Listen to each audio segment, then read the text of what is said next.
최근 장사 등에 관한 법령이 매우 엄격하여 불법으로 매장되거나 선산에 신고 없이 매장해서 걱정하는 분들이 많을 겁니다. 이런 문제를 해결하기 위해선 묘지, 조성 당시의 상황과 관련 법령에 대한 법률적 이해, 그리고 해석이 중요합니다.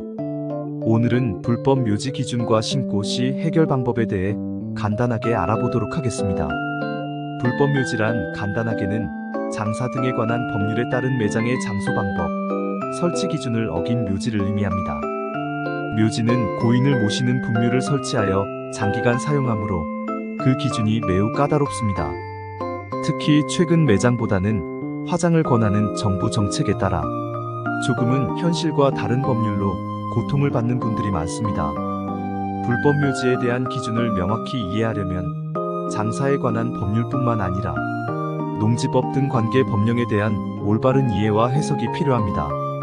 일부 단편적인 지식만을 가지고 블로그 등에서 자의적으로 해석하여 공개함으로써 자칫 더욱 상황이 나빠지게 되는 경우를 많이 보게 됩니다.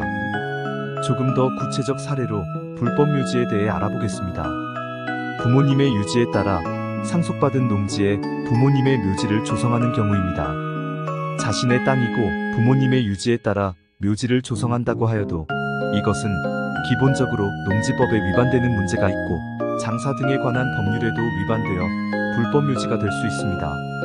그리고 선산에 고인을 매장하는 경우입니다. 조상님을 모신 곳이니 지금도 산소 설치가 가능하다고 생각할 수 있는데요. 하지만 추가로 산소를 설치하는 것은 불법일 수 있습니다. 이전에는 그냥 매장했지만 지금은 엄연히 장사 등에 관한 법률을 적용받기 때문이죠. 또한 허가 없이 불법 묘지를 조성하는 경우도 문제입니다. 개인 묘지를 조성하거나 종중 묘지를 설치할 때 충분히 알아보고 허가 등을 받고 조성을 하여야 된다는 것을 명심하셔야 하며 기존에 여러 곳에 모셔져 있던 문중 묘지를 후대를 위한다는 명목으로 많은 비용을 들여 이전하는 경우에는 기존에 적법하던 묘지가 불법 묘지가 되는 사례를 많이 보았습니다.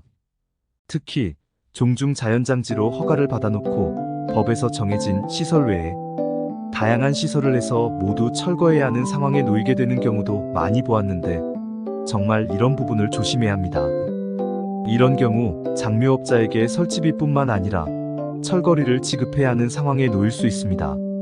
일단 종중 자연장지로 허가를 받았기 때문에 큰 문제가 없을 것이라고 생각하는 것은 큰 오산입니다. 법과 현실은 다릅니다. 만약 불법 묘지로 적발되면 처벌을 받을 수 있습니다. 형사처벌뿐만 아니라 과태료, 이전 명령, 이행강제금이 부과될 수 있습니다. 특히 묘지 이전 명령 등을 따르지 않았을 때 내려지는 이행강제금의 경우 1회 500만원, 1년에 2회 부과되며 이전이 완료될 때까지 부과하므로 상당히 가혹하다고 볼 수 있습니다. 만약 집안에 이런 문제가 있을 때에는 그냥 방치하기보다는 전문가를 찾아 상담을 받고 올바른 해결책을 찾아두시는 것을 권합니다. 마지막으로 일반인들이 가장 큰 오해를 하고 있는 분묘기지권이 있기 때문에 불법 묘지가 아니다라고 하는 것입니다. 분묘기지권은 토지 소유자와 분묘기지권자 사이에서의 법률 관계를 조율하는 것일 뿐입니다.